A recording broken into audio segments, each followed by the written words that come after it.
hopefully we got some sound on here. We are on the Minorcan Mullet, and we are offshore of Jekyll Island, probably about a mile.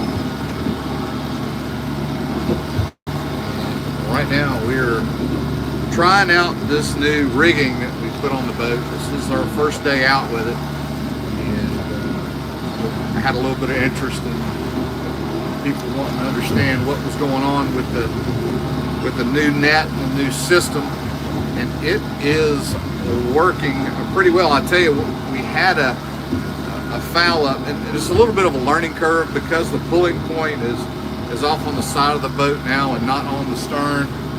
Ian, how you doing? It causes the boat to really want to turn when you're pulling on that side of it. So I figured out now that we've really got to put it hard over to the port side to start letting the net out, and that seems to work pretty good. And actually, I can get up here and kind of control the boat and work the rope out of the cleat that's on the pulling rig and kind of make that happen. So it's been a little bit of a learning curve. We did have a foul up, and the otter boards got twisted and turned around. And typically, if that had happened to me before, which it had, that would end my day. I've got to go back to the dock, we'll stretch the net out. I'm really limited on space on the boat to try to figure all that. No, you're right about that. But because of the limited space on the boat, I would have had to just pick the net up as best I could, get home and straighten it out and live to fight another day. But with that arm out there and being able to pick the doors up, you can visually see what's going on there, and you can just physically reach out there and flip the doors around and get the net straightened back out, and then you're ready for the pull in the net again. And actually, the second time, I wish that the camera had been on when I was doing all that, but the battery on my remote camera had died. My hands, if you guys can imagine, my hands have been full while I've been trying to figure this thing out, running back and forth from the control helm back to the deck, and so it's been what actually happens, I just forgot to turn the camera off, so it just sat back there, not recording, just on, and killed the battery. But we're getting better at this, and we're kind of starting to figure it out. We are making 1.9 to 2.2 knots here, which that's a little bit over 2 miles an hour. If somebody wants to do the math on it, it's 1.15 knot to a mile. If you want to convert that to miles an hour, but it's a little over 2 miles an hour. And we are currently in right about 15 feet of water below the boat right now.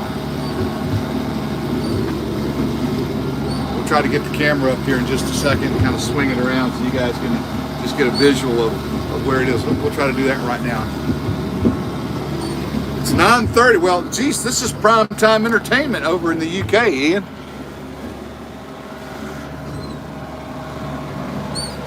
The sun is starting to go down here. We've probably got about another hour at daylight. And what you're looking at back there, that's Jekyll Island. You kind of scan around to the sound. St.simons Island is to the right, Jekyll to the left. The sound, and that opening right there, that's where the Golden Ray ended up on her side. A lot of you guys holdovers watching the channel. The channel was growing while we were doing on that. But yeah, that's where that happened. We're currently towing about, I guess, maybe a mile and a quarter from the actual accident scene right now, where the casualty was. You see St.simons, you can kind of see how the sun is starting to set on a lot of those beachfront residences over there, kind of making them glow. And We're in an incoming tide. The tide is actually moving in this direction. It's coming in this way. We're kind of bucking the tide right here. I don't know if you guys can see in the background back there, but there's the St.simons lighthouse. The island to the north, barely making that out, that's Sea Island. And let's see if we can see Cumberland. Sometimes we can see Cumberland too. Well, way off in the distance down there, that's Cumberland, and that is the southernmost barrier island in the Georgia chain. You may have seen the video. We started a little series. We got to get back on it. We got to finish up our series for the barrier islands.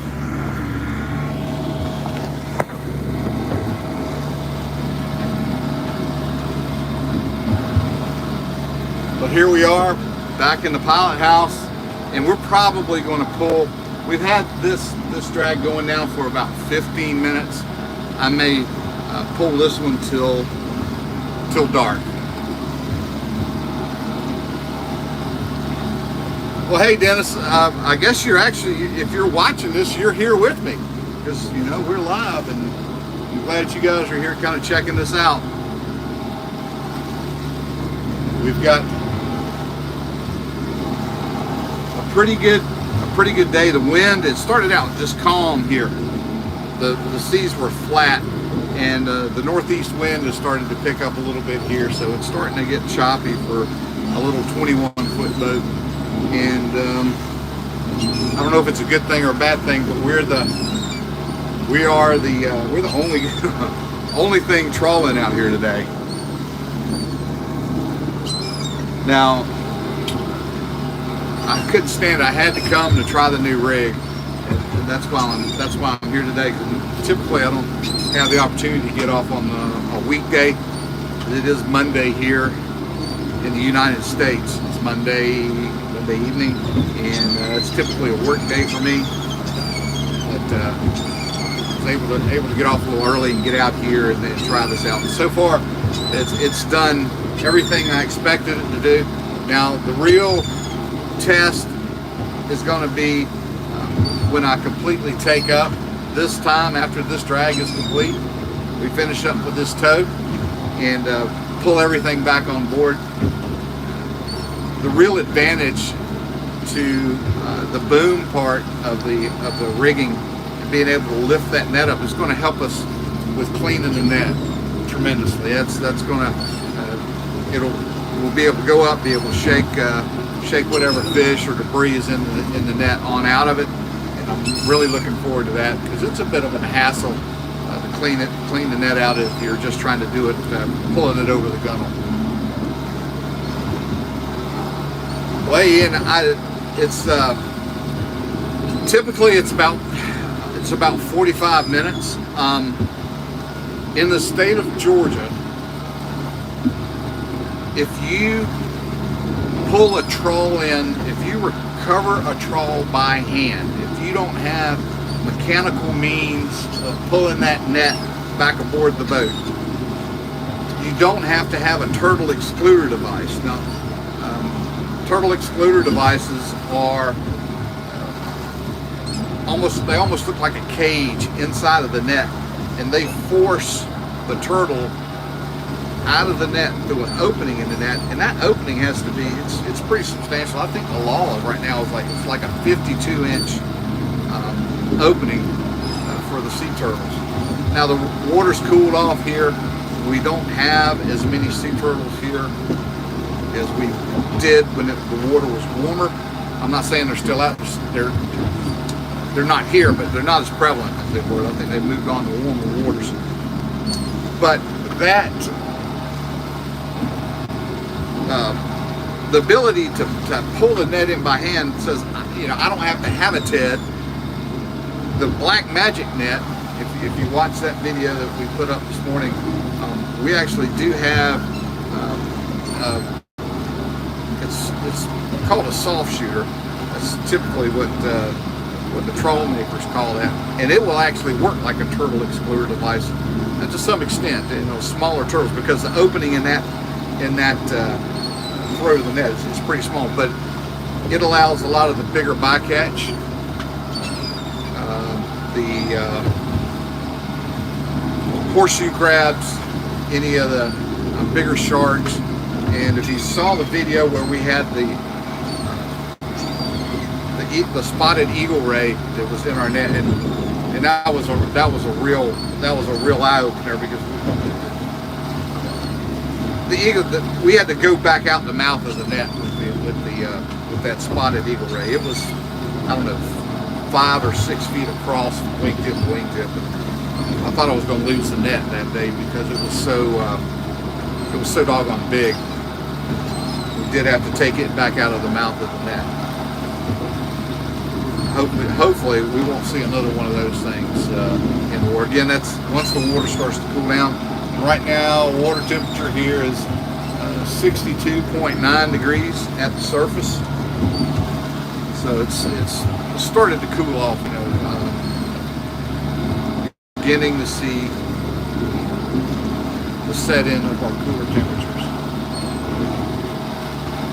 Yeah, it was 5 feet on that spotted eagle ray. That's on the shy side. It may have been big. I tell you that it had wedged itself down in the net so far. The wingtips were rolled up like burritos. It had gotten down in there, and of course, as soon as we started getting that ray worked back down the mouth of the net, and luckily I had some help on the boat that day. As soon as it could unfurl those wingtips, you know, it started to really freak out and started kind of thrashing around, and I thought the whole net was going to come apart.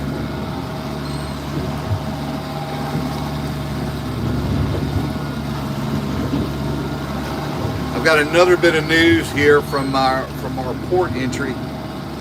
I noticed today on the way out that the range towers for the St.simons light, those are the 2 towers that sit behind the island. And the way that works, the 2 tower, you put the lighthouse right in front of the 2 towers across the island, and that takes the pilot, the ships, right out the shipping channel. And they had the last of the tower up this morning, the last of the 2nd tower, the cap, if you will, was set today. So I guess after they get the lights on and synchronized, those beacons they're synchronized. There's a code, there's a navigational code for those things. And once those things are up and operational, we'll have our visual markers in place for our shipping channel again. And that's a good thing. This channel is, you can pull this thing up on the internet and look at it. It's really shallow on the north side of the channel, the red side, north side of the channel. Once you start out of this thing, at low tide, it's exposed, and on a northeast wind, it's really rough. We get heavy breakers out there. It gets to be a little bit of a dicey place from time to time, and that visual representation for the pilots on those big ships is very important. And predominantly, we have northeast winds that blow in and out of this port. The channel is almost perpendicular to those winds, so you can imagine those car carriers coming in with the amount of sail that's on those car carriers. It's nice to be able to have that visual representation from that tower system in place for those guys, especially when that wind's trying to hold them off course.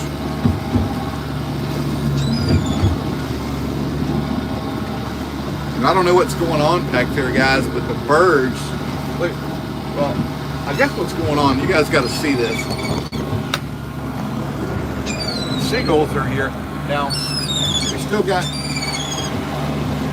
it had the shrimp, took care of that, and I guess the seagulls are trying to get down here and grab some of these, look at this, they're trying to grab some of these heads.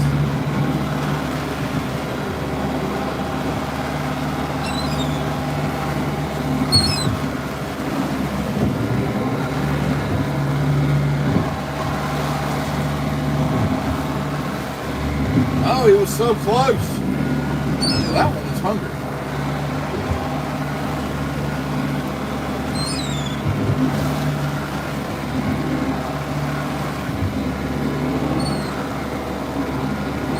We'll have to keep an eye on those guys to see if they can get. Here comes another one. He's going to come in. He's thinking about it.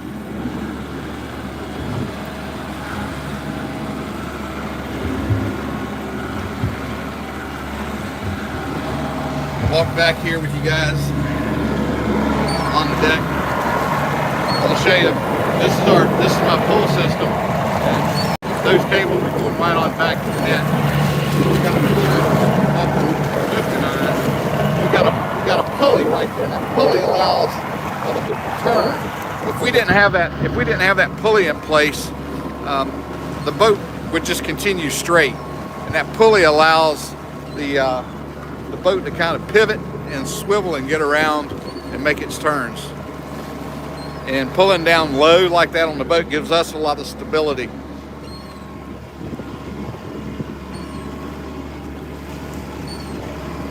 We're about maybe a 1.5 foot chop up here, starting to get a little wind chop up here on this little wave action. It's starting to get a little closer. Feel the wind. Starting to feel the wind starting to pick up. I don't know if you guys can hear the wind. Let's get back inside. It may be messing up the audio, guys. I apologize. Here on the iPhone, I don't have a remote mic or anything for the phone. I probably need to invest in that. But I'm gonna try. Oh heck. I know what I didn't do.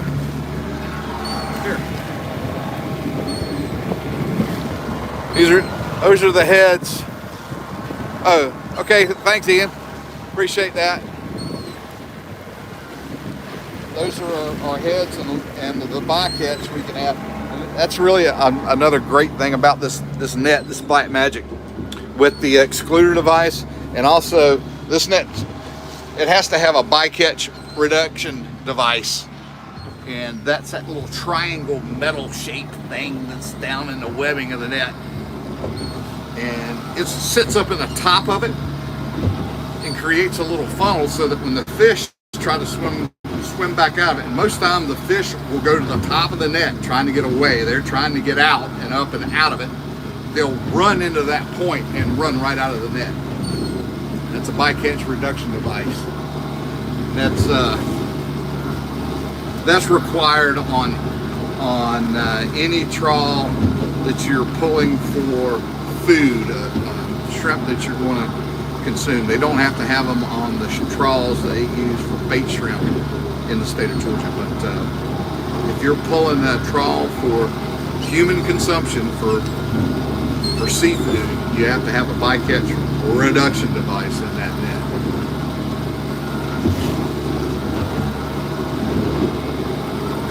It looks like we're going to have a pretty good sunset out here tonight, and it's really starting to shape up, get kind of nice. You know, we've just made a turn, and we're heading back up, and we're actually in a slough right here. It's kind of a little deeper part of the water between a couple sandbars, and the tide current kind of runs straight out of this thing towards the sound. And so in this, and right now we're in we got 16 feet of water below the boat. We're out here just about where I typically like to turn around. As we go back up, this little slough creates kind of a natural funnel for the shrimp that are coming out of the sound and getting washed out with the tide. The crazy thing about it right now is the tide's going in, but we're still catching a few, so we're going to ride it in, and we're going to pick up speed. Like, we're making 2.8 knots right now as we're coming out of this turn. We may see that up to 3. And we're turning the engine at 2100 RPMs, so it's not really too bad. We're burning about 2.5 gallons of fuel right now on this 200 horsepower Yamaha.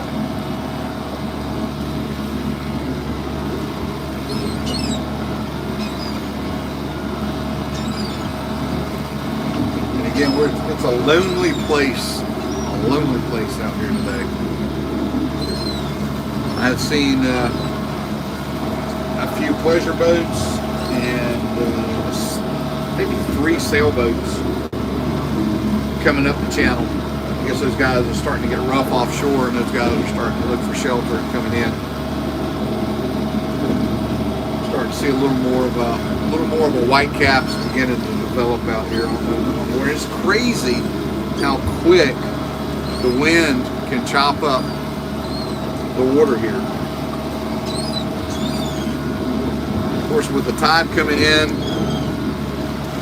you begin to lose the protection of the natural breaks in the sandbars and things. As they begin to get covered up,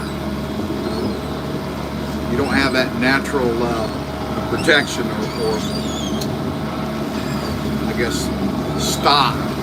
It could break the wave action. It just kind of rolls over those bars and just keeps on coming.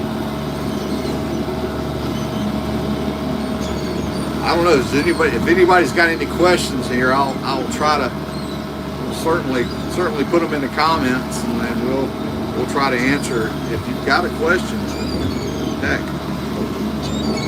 take the opportunity to get in there and put it on.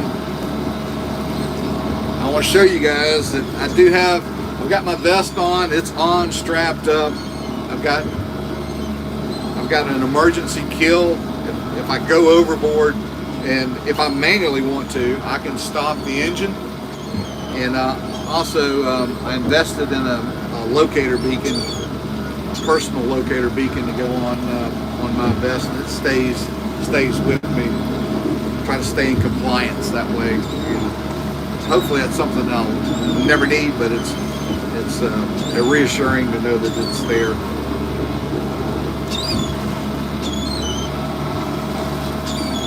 I don't know how much longer the shrimping will last in Georgia. Typically, by the end of December, it's really starting to dwindle down. How old's the boat? Well, this boat is I think it's a 2004, so it's coming up. It's about 20-year-old hull. She's been repowered before. The previous owner had repowered it before I got it. We had to do a little deck work on it. The deck had a soft spot in it. We cut that out and replaced that. And that made a big difference. Tightened up everything. We've done a couple things to the boat. And my big thing right now is getting out here and trying out this rigging system. And that's worked really well. Really well today. For what it is, a simple pipe rig, I like it, and it's doing everything. So far it's doing everything that I've asked of it.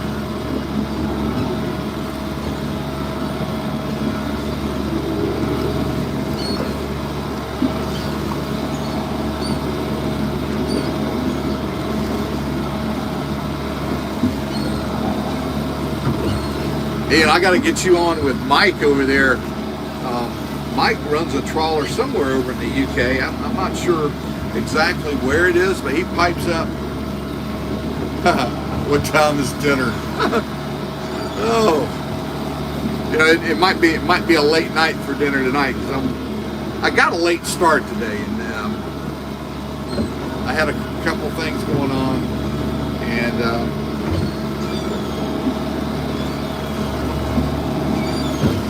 so dinner may actually be something that's picked up. I do have some shrimp.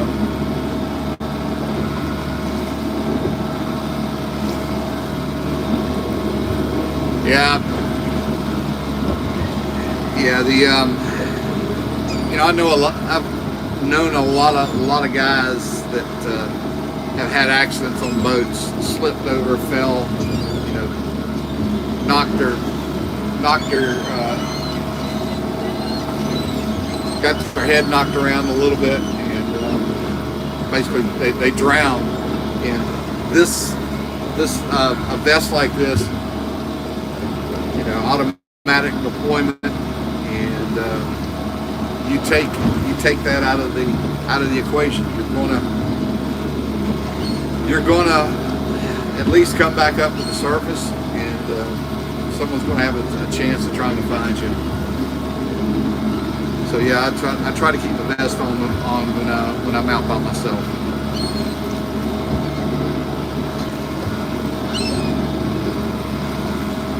I mean, I see here. Do you get to the coast often? Or do you get out and get a chance to do any boating or anything like that? See what you're saying. You're 27 miles inland. Wow. Well, I'm glad I can show you a little bit of our coast and what it's like here in South Georgia.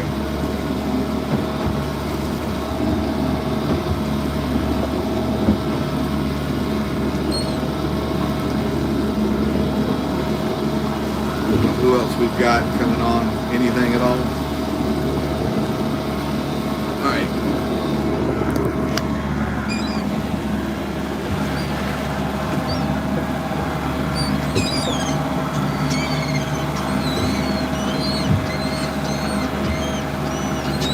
Let's see what happens here.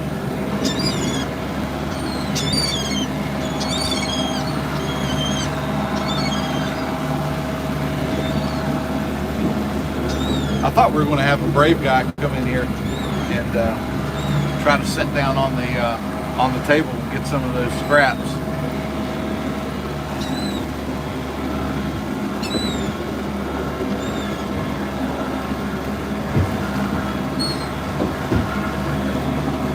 Not so much.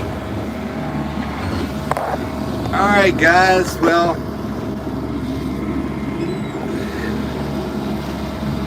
coming up on about, geez, I don't know, it's right about 40 minutes on this tow. And the one thing about this rig, the way we pick it up, we have to be facing into the current. So that's going to require me to get turned back around. The tide is kind of pushing us right now, and we'll turn and head directly back into the current when we pick it up, and that's probably going to happen here. I don't know, we don't really have. I'm pushing dark right now, getting back to the dock, which we got lights. But, I do want to get everything on the boat before the sun goes completely down, and it's starting to get pretty far down the horizon. But I got to tell you, I appreciate you guys being with me here today aboard, and it's kind of fun. It's kind of fun to pick up and be able. Maybe we can do this again on the weekend and maybe be able to get a few more folks in the chat. But here we go. Here's the rigging system once again, and that's what we've come up with.